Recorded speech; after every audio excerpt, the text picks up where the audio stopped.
there is a flaw with the regular Tkinter text widget. As you can see here, when you start typing multiple lines, you don't get a scroll bar at all. You'll have to use the arrow keys to navigate, and this is rather painful to use. But there's a solution.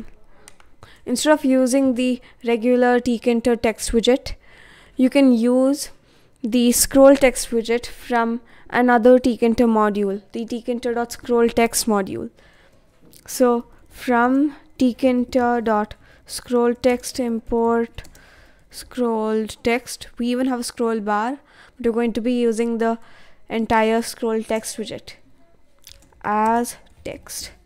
So now we can easily remove the TK and the dot,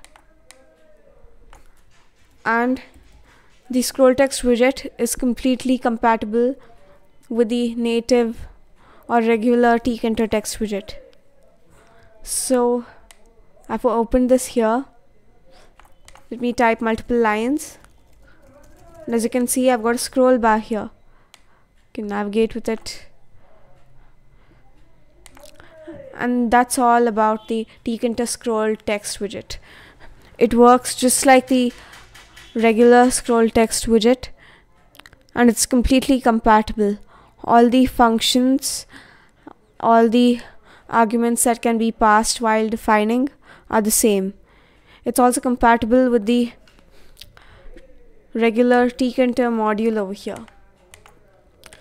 So in the next video, we're going to be taking a look at Tkinter alerts. Bye for now.